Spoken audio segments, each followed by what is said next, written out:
Bienvenidos de nuevo a Entre ceniza y tiempo.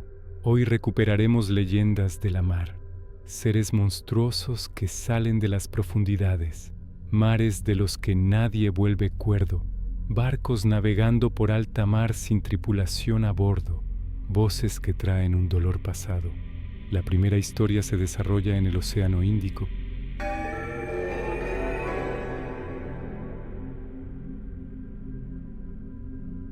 Junio de 1947. El Océano Índico estaba tan quieto que parecía de mercurio líquido.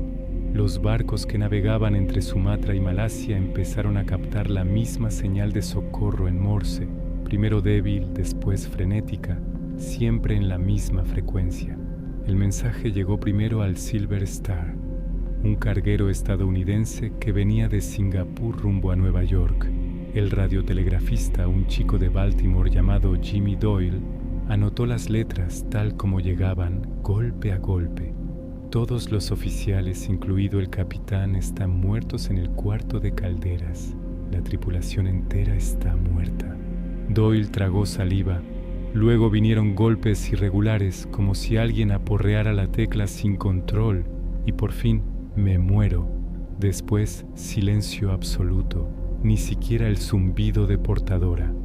El capitán Henderson ordenó cambiar rumbo.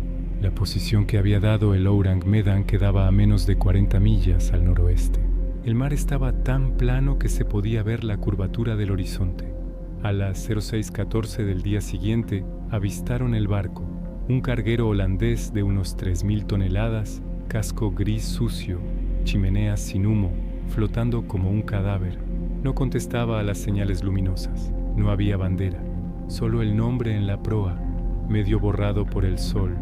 Ourang Medan, hombre de Medan, en malayo. Un bote con 7 hombres del Silver Star se acercó. El oficial al mando, el segundo de a bordo, William Brady, subió primero.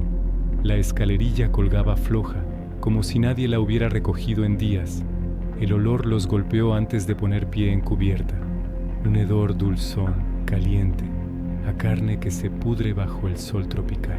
La cubierta principal estaba vacía, las escotillas abiertas, las velas de carga balanceándose suavemente. Ningún ruido salvo el chapaleo del agua contra el casco y el crujido del barco muerto. Encontraron al radiotelegrafista el primero. Estaba sentado frente a su aparato, auriculares puestos, la mano derecha todavía sobre la llave Morse. Tenía los ojos abiertos de par en par, la boca torcida en una mueca que no era grito ni sonrisa. Miraba hacia arriba, al techo, como si algo hubiera bajado desde allí. El sudor le había formado costras de sal en la cara, pero estaba frío, muerto hacía horas. En la sala de máquinas hallaron a 3 hombres. Uno abrazaba la caldera como si buscara calor. Los otros 2 yacían de espaldas, brazos extendidos, dedos agarrotados. Todos miraban al cielo raso, los ojos muy abiertos, las pupilas dilatadas hasta borrar el iris. El perro del barco, un pastor alemán flaco, estaba en la escalera que bajaba a la bodega, los colmillos al aire, el lomo erizado, muerto en posición de ataque, mirando también hacia arriba. El capitán estaba en el puente, sentado en su silla, con la gorra caída al suelo. Tenía un revólver en la mano derecha, pero el tambor estaba lleno, ni un cartucho disparado. Frente a él, sobre la carta náutica, había escrito con letra temblorosa: ellos vienen del agua, no respiran, no parpadean. Brady ordenó a sus hombres no tocar nada y bajar a los camarotes. Lo que vieron allí les quitó las ganas de seguir explorando. Los marineros dormían en literas, o mejor dicho, habían muerto intentando dormir. Algunos estaban medio fuera de la cama, como si se hubieran levantado de golpe. Todos, sin excepción, tenían la misma expresión: terror absoluto, ojos desorbitados, bocas abiertas en gritos mudos. Uno de ellos, un muchacho que no tendría más de 19 años, tenía las uñas rotas y sangre seca en las yemas. Había arañado la madera del mamparo hasta hacerse jirones los dedos. En la enfermería encontraron al médico de a bordo. Estaba de rodillas frente al botiquín abierto, como rezando. En la mano izquierda sujetaba una jeringuilla vacía. En la derecha, un crucifijo de madera que había partido en 2 a mordiscos. Ningún cuerpo tenía heridas, ninguna marca de violencia, ningún signo de envenenamiento por monóxido ni de enfermedad conocida. Solo ese terror congelado en las caras y el olor, cada vez más intenso, que parecía salir de las propias paredes del barco. Brady decidió remolcar el Ourang Medan hasta el puerto más cercano. Ataron un cabo grueso al cabestrante de proa y empezaron a retroceder hacia el Silver Star. Entonces notaron el calor. Primero fue leve, como si el sol hubiera salido de golpe, después insoportable. Los hombres que estaban en cubierta empezaron a gritar que el barco quemaba bajo sus pies. El metal de la borda se puso al rojo. De las bodegas comenzó a salir un humo gris azulado, denso, que olía a azufre y carne chamuscada. Brady dio la orden de cortar el cabo. Apenas lo hicieron, una explosión sorda sacudió el Ourang Medan desde dentro. No fue una detonación normal. No hubo llamas altas, solo un resplandor verdoso que salió por las escotillas y una columna de humo negro que subió recta, sin dispersarse, como si algo la succionara desde arriba. En menos de 4 minutos el barco se hundió de popa, sin burbujas, sin ruido, como si el mar lo hubiera tragado entero. Cuando el Silver Star llegó a Singapur, los hombres que habían subido al Ourang Medan fueron puestos en cuarentena. Ninguno habló nunca con claridad de lo que habían visto. El informe oficial de la Marina Mercante holandesa dijo que el barco llevaba carga peligrosa no declarada, ácido sulfúrico y nitrato de potasio, que pudo generar gases letales y posterior incendio espontáneo. Pero en los bares de marineros de Batavia, Surabaya y Singapur, durante años se siguió contando otra versión. Decían que el Ourang Medan no llevaba carga legal, que en realidad transportaba algo que el gobierno japonés había intentado sacar de Manchuria al final de la guerra. Barriles sellados con símbolos que nadie entendía, guardados en la bodega número 3 bajo llave triple, que los marineros, por codicia o por curiosidad, abrieron uno de aquellos barriles una noche sin luna. Lo que salió no era gas, ni enfermedad, ni contrabando. Lo que salió no necesitaba respirar. Y que cuando el Silver Star se alejó, varios hombres juraron haber visto, justo antes de que el barco desapareciera bajo el agua, algo moverse en la superficie. Una sombra larga, sin forma definida, que se deslizaba bajo el agua como un banco de peces, pero sin romper la superficie. Ninguno de los que subieron al Ourang Medan volvió a navegar jamás. Jimmy Doyle, el radiotelegrafista del Silver Star, se ahorcó en Baltimore en 1952. Dejó una nota de 2 líneas. Todavía escucho la señal. Ellos siguen transmitiendo.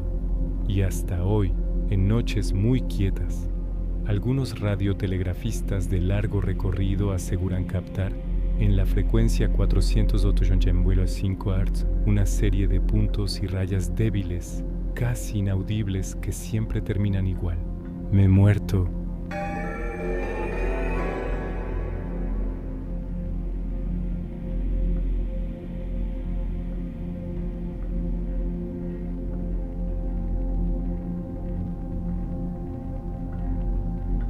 ...17 de octubre de 1917... Playa de Rossel, costa norte de Francia. A las 06:42 de la mañana... el pescador bretón Jean-Marie Legal... vio algo que no cuadraba con la guerra ni con el mar. Entre la niebla baja que lamía las dunas de Rossel, cerca de Cherburgo, había un barco de 3 palos varado de través en la arena. Las velas estaban desplegadas y hinchadas, como si acabara de llegar navegando a toda máquina. Pero la marea estaba baja, y la playa era tan llana que ningún capitán en su sano juicio habría intentado acercarse a menos de 2 millas. Era la Sebrina, bergantín goleta de 189 toneladas, registrado en Faversham, Kent. Había zarpado de Falmouth el 12 de octubre rumbo a Saint-Brieuc con un cargamento de carbón de Swansea para la Marina francesa. Tripulación, 5 hombres. Capitán, Archibald Mackinnon, 52 años, escocés de Stonehaven. conocido por ser tan cuidadoso que hasta los prácticos de puerto lo llamaban el viejo que nunca arriesga una vela. Cuando Legal y los gendarmes subieron a bordo, la escena era tan irreal que parecía un decorado de teatro abandonado a medio función. La mesa del comedor estaba puesta para 5 platos de estofado de cordero todavía humeante. La grasa se había solidificado apenas, no llevaba más de 1 hora enfriándose. 5 tazas de té con leche, 5 cucharillas alineadas, 5 servilletas dobladas en triángulo. El pan estaba cortado en rebanadas perfectas y untado de mantequilla que aún brillaba. El diario de navegación, abierto sobre la carta, terminaba con una entrada escrita a las 5:10 de esa misma mañana. Viento fresco del zoo, 12 nudos. Todo bien a bordo. Avistamos faro de La Hague a 4 millas. Hora estimada de llegada a Saint-Brieuc, 090 AMK. La hora estaba escrita con letra firme, sin tachones. La pluma estaba tapada y colocada paralelamente al tintero. No había chalupas, no había señales de lucha, no había sangre, ni un solo objeto personal fuera de sitio. Los relojes de los hombres seguían en sus cajones, las pipas en su soporte, las botas alineadas bajo las literas. Solo faltaban los 5 marineros. Los gendarmes registraron cada rincón. Encontraron la caldera apagada pero caliente, el carbón recién echado. El gato del barco, un atigrado llamado Nelson, estaba acurrucado en la camareta del capitán, maullando como si llevara días sin comer, aunque su cuenco estaba lleno de leche fresca. Lo más extraño eran las velas. Estaban izadas y perfectamente trimadas para un viento del suroeste, pero la Sebrina había encallado viniendo del noroeste. Era como si alguien hubiera virado el barco 180 grados en los últimos minutos y luego hubiera desaparecido. La Armada francesa tomó el caso porque era tiempo de guerra y cualquier barco británico abandonado en su costa podía ser sabotaje alemán. Interrogaron a Legal una y otra vez. El pescador solo repetía: no había niebla cuando lo vi llegar, ni un alma. Durante los días siguientes circularon versiones entre los marineros de Cherburgo. Unos decían que la Sebrina había sido abordada por un submarino que obligó a la tripulación a abandonar el barco, pero luego, por alguna razón, el comandante alemán decidió dejar el buque intacto y con las velas arriba, como broma macabra. Otros juraban que no había sido ningún submarino, que los alemanes nunca habrían dejado el té servido y el estofado caliente. Y luego estaba la versión que nadie quería decir en voz alta, pero que se susurraba en las tabernas cuando caía la noche y el viento del canal silbaba entre los mástiles. Decían que la Sebrina había cruzado una de las zonas muertas del Canal de la Mancha, sitios donde desde tiempos de los vikingos los barcos desaparecen sin dejar rastro. Lugares marcados en las cartas antiguas con una sola palabra en latín, nox. Decían que la niebla que había envuelto al bergantín la mañana del 17 no era niebla normal, que era una niebla que se tragaba los sonidos y los hombres, pero dejaba los objetos exactamente donde estaban. Un viejo piloto de Granville, que había navegado con el padre del capitán Mackinnon, contó una historia que nadie quiso creer oficialmente. En el 89 el viejo Mackinnon padre perdió un barco igual, el Mary Ann. Mismo porte, mismo rumbo. Lo encontraron en la misma playa de Rossell, velas arriba, comida caliente, pero sin tripulación. Solo que entonces eran 7 hombres, y en la mesa había 7 platos, y una silla más, puesta del revés. La Armada Británica envió un informe secreto a Londres. Hoy está en los archivos de Kew, clasificado hasta 1993. En él, el almirante Jellicoe escribió de su puño y letra: el caso de la Sebrina no puede explicarse por acción enemiga. No hay evidencia de abordaje, mina o torpedo. La única hipótesis plausible es que la tripulación abandonara el buque por pánico irracional, posiblemente inducido por gases tóxicos del carbón húmedo.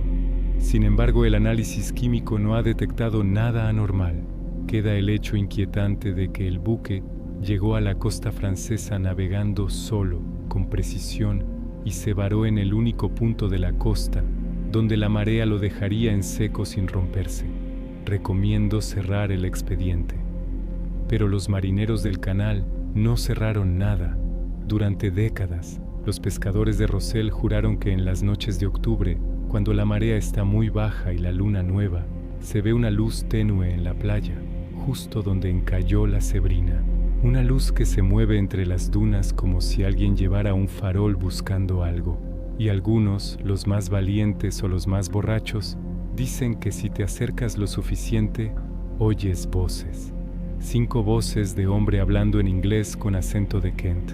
No gritan, no piden ayuda, solo repiten la misma frase una y otra vez, como si estuvieran atrapados en el momento exacto en que desaparecieron.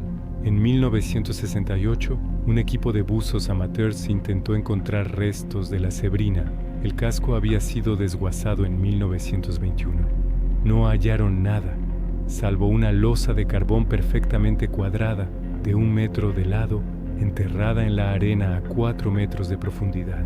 Cuando la levantaron, debajo había 5 pares de botas de marinero, colocadas en círculo, mirando hacia adentro. Las botas estaban rellenas de arena, pero los cordones seguían anudados con un nudo marinero perfecto. El nudo de silla doble que solo usan los viejos lobos de mar escoceses. Nadie se atrevió a tocarlas. Hoy, en el pequeño museo marítimo de Cherburgo, hay una vitrina con los objetos rescatados de la Sebrina, la pluma del capitán, la taza de té con la bandera británica, el cuaderno de bitácora abierto en la última página, y en la pared, una placa de bronce dice simplemente: a la memoria de Archibald McKinnon y su tripulación, que llegaron a puerto sin llegar nunca. Los vigilantes nocturnos del museo aseguran que, algunas madrugadas de octubre, las tazas se mueven solas y el té aparece caliente otra vez, y que si te quedas hasta las 05:10, hora exacta de la última entrada, puedes oír el crujido de las velas hinchándose aunque no haya viento, y 5 voces lejanas, educadas, casi alegres, que dicen desde algún lugar entre la niebla: todo bien a bordo, señores, todo bien. ¿Queréis que volvamos a esa playa una noche de octubre sin luna, con un farol y una botella de ron? A ver si contestan cuando les preguntemos qué pasó realmente, o que sigamos el rastro de esas botas enterradas. Nosotros en realidad preferimos dejar que la leyenda sea leyenda y no entrometernos en el pasado, porque no es bueno levantar lo que lleva años entre ceniza y tiempo.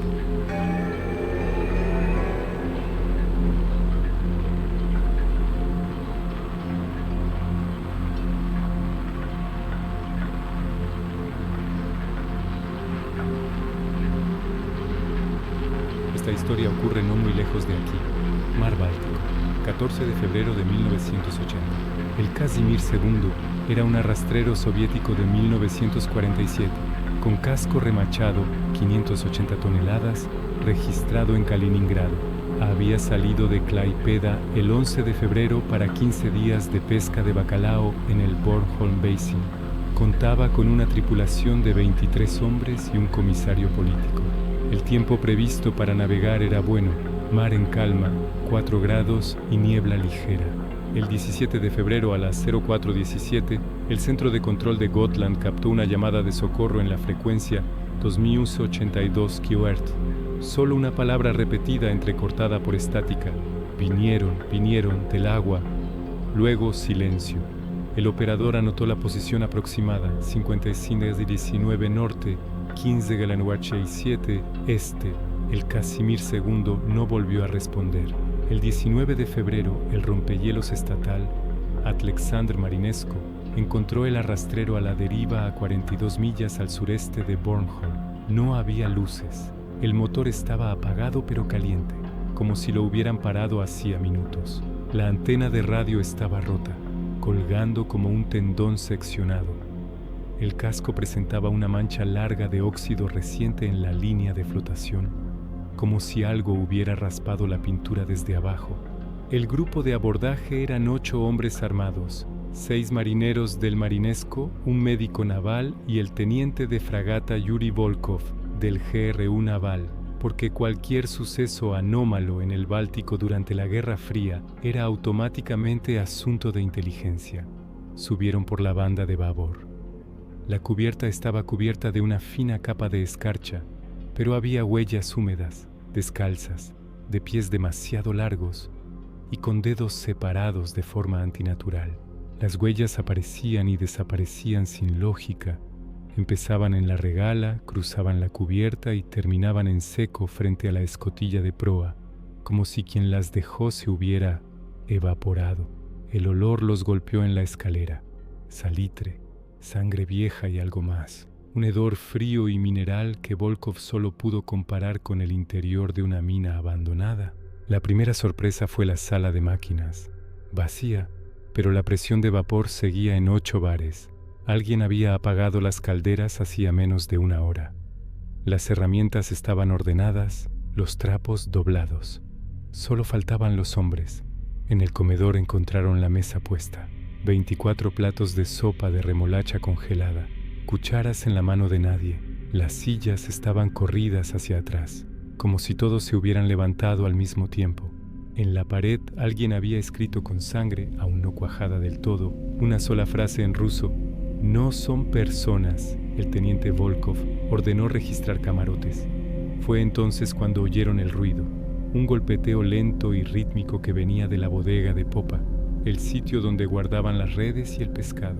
Bajaron en fila, linternas tácticas, pistolas Makarov listas. La temperatura cayó 10 grados en la escalera. El médico, el capitán de corbeta Grigori Laktionov, empezó a temblar sin control. La bodega estaba a oscuras. El golpeteo se detuvo cuando encendieron las luces, y allí estaba el único superviviente. Se llamaba Anatoly Shliakov, contramaestre, 32 años. Lo encontraron encerrado desde fuera con 2 candados nuevos. Estaba desnudo, cubierto de escarcha y sangre ajena, abrazado a una virgen de Kazán de madera que había arrancado del mamparo. Tenía los ojos inyectados en sangre y murmuraba sin parar: "Vinieron del agua, no respiran, no parpadean".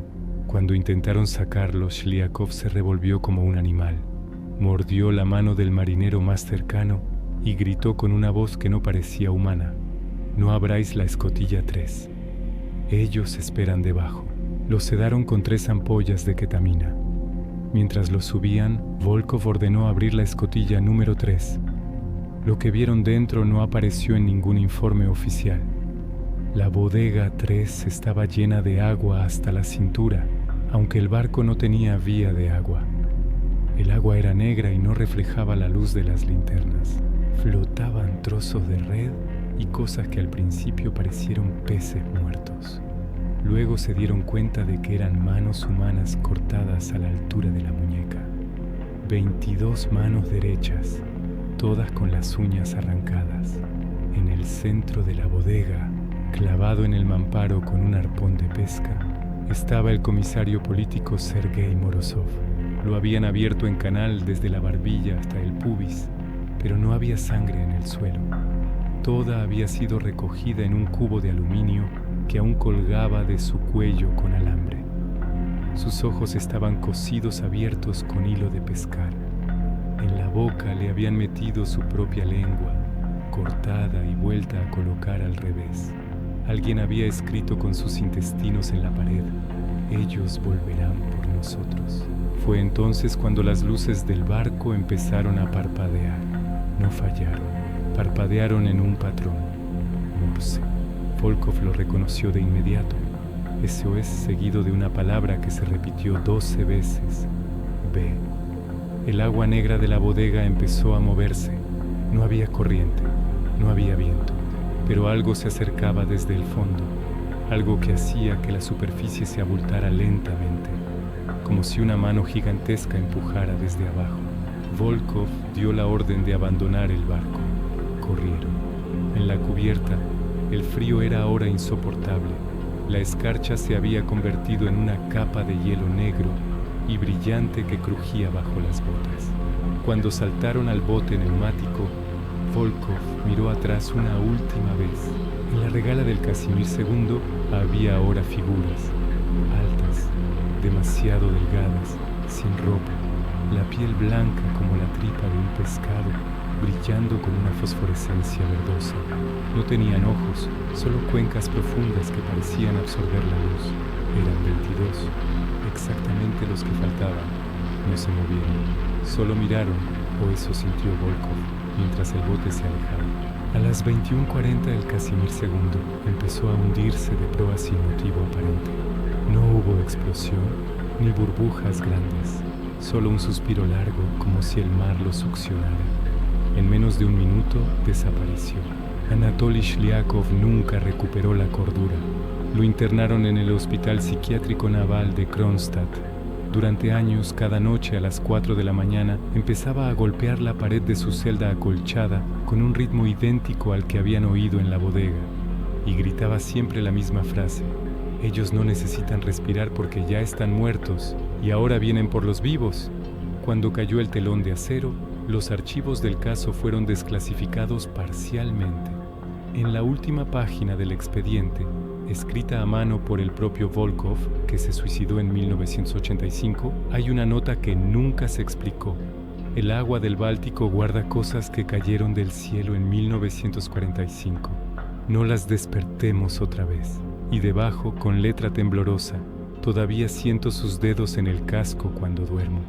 En el fondo del Bornholm Basin, a 88 metros de profundidad, los sonar suecos siguen detectando de vez en cuando una sombra larga y quieta que no corresponde a ningún pecio conocido. Los pescadores locales la llaman la mancha que respira y evitan pasar por encima a partir de las 4 de la mañana.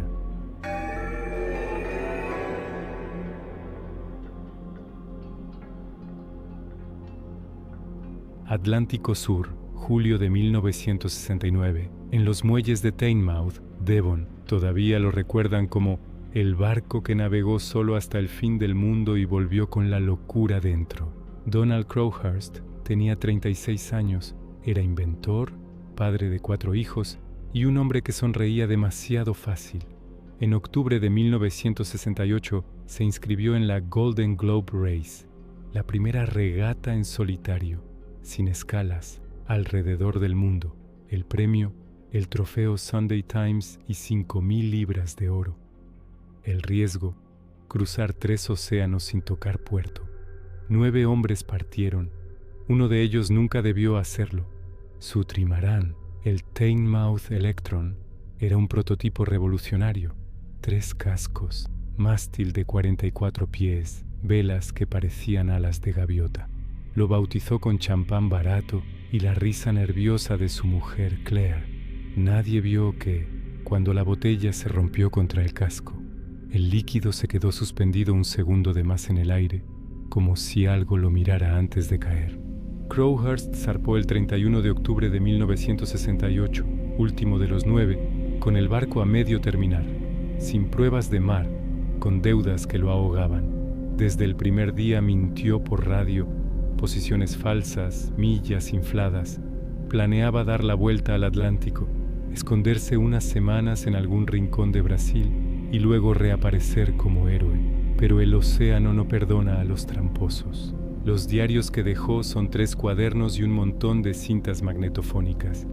Los primeros meses son normales. Anotaciones técnicas, bromas, nostalgia de los niños. A partir de abril de 1969 la letra cambia. Las páginas se llenan de cálculos imposibles, ecuaciones que mezclan trigonometría con símbolos que nadie ha logrado descifrar. Luego vienen los dibujos, círculos concéntricos, ojos sin párpados, figuras humanas caminando sobre olas que se curvan hacia arriba como garras. El 21 de junio de 1969 escribió: «He visto a los que caminan sobre el agua. No son ángeles, no son hombres, son lo que queda cuando el hombre se va». El 24 de junio grabó una cinta de 23 minutos que la Marina Real clasificó hasta 2006.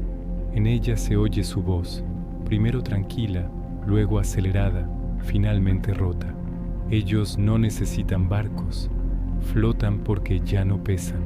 Me han explicado el truco, hay que dejar de ser uno mismo, hay que convertirse en hueco. Entonces el mar te lleva en brazos, Después, silencio. Y un sonido que los técnicos describen como miles de voces susurrando a la vez, pero muy lejos, como si vinieran del interior de una caracola gigante. El 1 de julio, a primera hora de la mañana, el carguero RMS Picardy encontró el Teignmouth Electron a la deriva, en pleno Triángulo de las Bermudas, aunque nadie lo menciona así en los informes. El trimarán estaba impecable, velas ajustadas, cubierta limpia, motor auxiliar en marcha lenta. Solo faltaba Donald Crowhurst. La mesa del salón tenía un plato con una manzana a medio comer, aún fresca. El reloj de a bordo marcaba las 11:17 y seguía andando. Los 3 diarios estaban abiertos por la última página. La entrada, escrita con tinta negra y roja alternada, decía: «Ya no hay diablo, ya no hay Dios, solo el juego. Y yo he decidido dejar de jugar. Hoy dejo de ser humano». Debajo, una sola palabra repetida hasta cubrir toda la hoja: «Libre» en la cinta final. Grabada esa misma mañana, se oye su respiración calmándose, luego pasos descalzos sobre la cubierta de fibra, luego nada, solo el viento, muy débil, algo que parece una risa de niño lejano. El Teignmouth Electron fue remolcado a Puerto Rico y luego devuelto a Inglaterra. Desde entonces empezó la leyenda.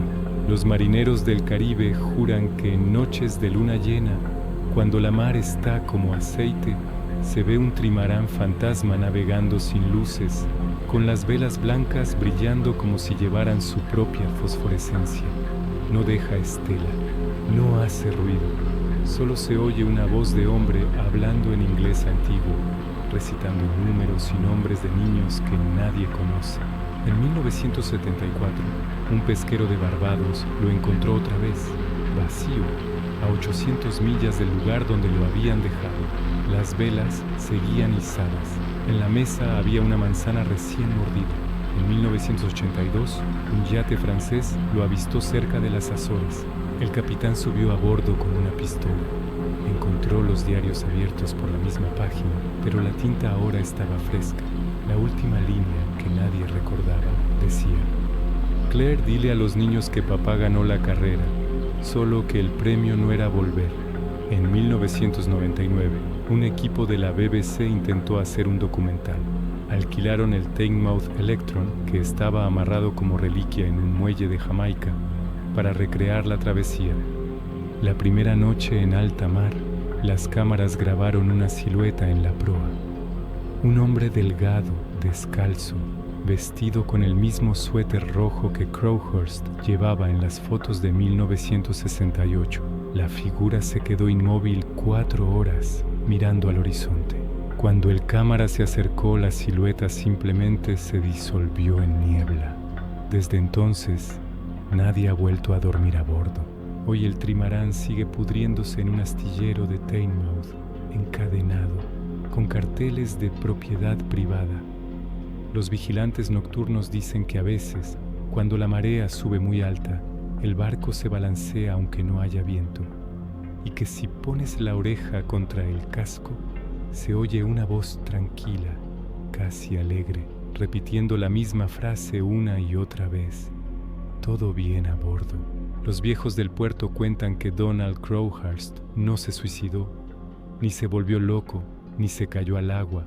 Cuentan que aceptó la oferta, que los que caminan sobre el agua le enseñaron el secreto: cómo dejar de ser carne y miedo y deuda y convertirse en puro movimiento, que ahora es uno de ellos, que navega sin rumbo porque ya no necesita llegar a ningún sitio, y que a veces, cuando un marinero miente demasiado por radio, o cuando alguien promete más de lo que puede dar, el Teignmouth Electron aparece en el horizonte, sin luces, sin ruido, solo con un hombre de pie en la proa que levanta la mano en señal de saludo. No es una amenaza, es una invitación, porque el mar siempre está buscando nuevos tripulantes que ya no quieran ser humanos. Y en las noches muy quietas, los radioaficionados todavía captan una señal débil en la frecuencia de la Golden Globe Race. Siempre la misma voz, clara como en 1969, invitándote a unirse. ¿Tú te subirías?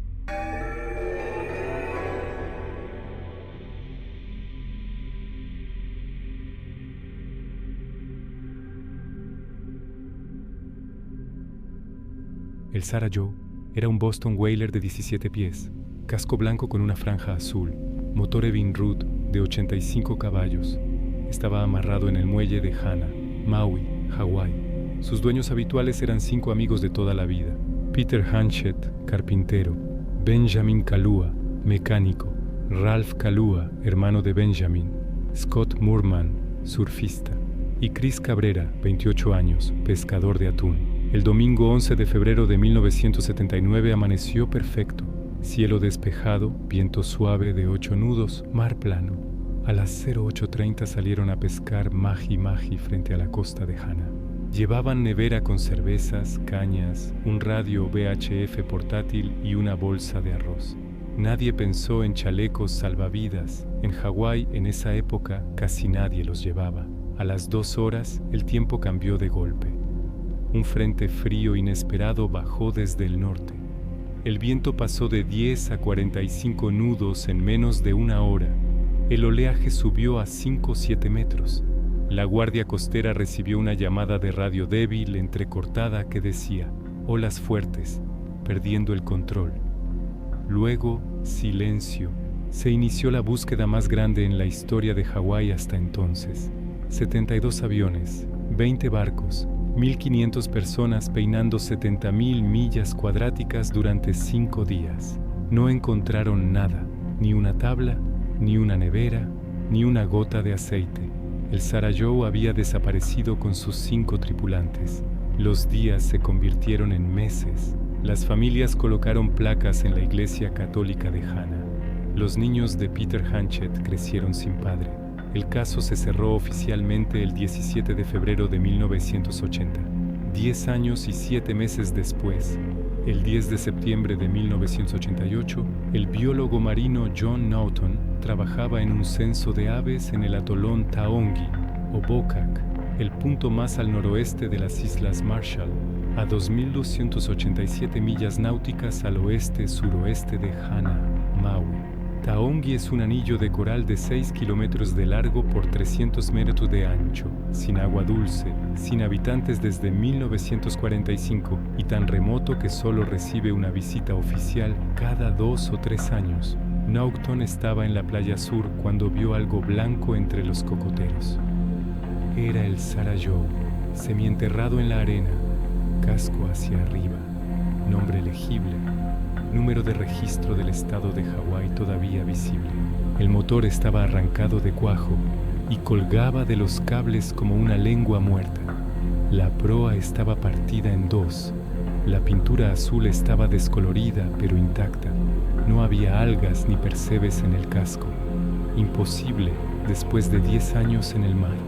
Dentro del barco, bajo una capa de arena y hojas secas, encontraron un bote salvavidas de lona enrollado, nunca inflado, una nevera Coleman vacía, una caja de herramientas y una tumba improvisada. A 3 metros del barco alguien había cavado un agujero rectangular de 1,80 de largo por 60 centímetros de profundidad. Sobre él una cruz hecha con 2 remos atados con cuerda de nylon. Encima una pila de piedras de coral perfectamente alineadas. Debajo estaba Peter Hanchett. Lo identificaron por la placa dental y por una cicatriz en la rodilla izquierda.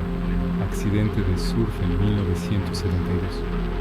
El cuerpo estaba momificado por el sol y la sal. Vestía los mismos shorts rojos y la camiseta amarilla del día que desapareció. Pero había 2 detalles que nadie ha explicado jamás. Entre los dientes de Peter Hanchett había una mandíbula humana que no era suya. Era más pequeña, con muelas de leche todavía. No pertenecía a ninguno de los otros 4 hombres, todos adultos. Los análisis de ADN posteriores, 1992, no encontraron coincidencia con ninguna base de datos. El segundo era que sobre el pecho de Peter habían colocado una hoja de papel de aluminio doblada en forma de cruz, del tipo que se usaba en los años 70 para envolver sándwiches. Dentro había 14 trozos de papel blanco muy fino, cada uno con un nombre escrito a mano en tinta azul. Los 5 tripulantes del Sarah Joe y 9 nombres más, todos ilegibles excepto uno.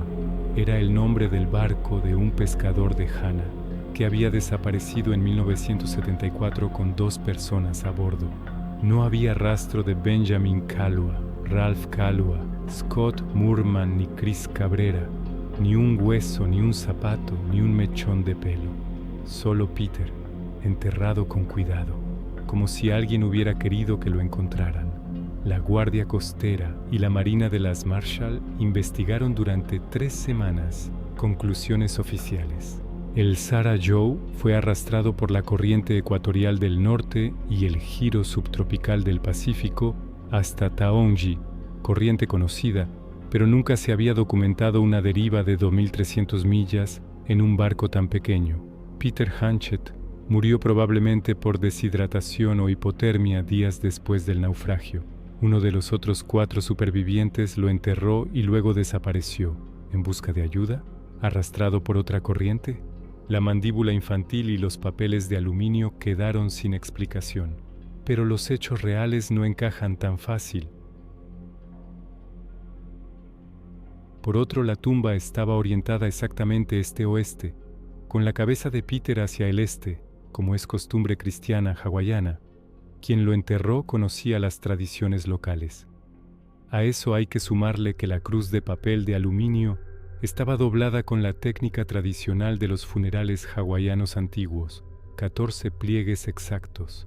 Los ancianos de Hana dicen que ese número significa adiós definitivo. En 1988 no había habitantes en Taongi desde 1945. El atolón más cercano con población está a 340 millas. Nadie pudo haber vivido allí 10 años sin dejar rastro de fuego, herramientas o basura. Por último, el papel con los nombres estaba escrito con un bolígrafo Bic naranja, modelo que salió al mercado en 1981, 2 años después de la desaparición. Los habitantes de Hana nunca aceptaron la versión oficial. Los ancianos Kanaka Maoli dicen que el Sarah Joe fue tomado por los Aumakua que custodian la ruta prohibida, que Peter fue devuelto como advertencia, que los otros 4 están en el otro lado del horizonte, donde el tiempo va al revés. En 1993 la familia Hanchett volvió a Taongi y levantó una placa de bronce donde estaba la tumba que decía: regresó a casa en cuerpo, los otros en espíritu. Cada 11 de febrero los pescadores de Hana siguen dejando una corona de flores en el muelle donde amarraba el Sarah Joe. Y cuando hay luna llena y el viento sopla del norte, algunos juran ver 5 luces moviéndose despacio sobre el agua, muy lejos, en dirección a Taongi. Nunca se acercan, nunca se alejan, solo permanecen ahí, como esperando que alguien más cometa el error de salir a pescar cuando el cielo está demasiado azul. Y en el silencio de la noche, si pones la oreja contra el casco de cualquier barco en Hana, a veces se oye un golpe suave, 3 veces, como alguien pidiendo permiso para subir a bordo. Los viejos dicen que no abras la escotilla, porque ya no son los mismos que se fueron y ya no quieren volver.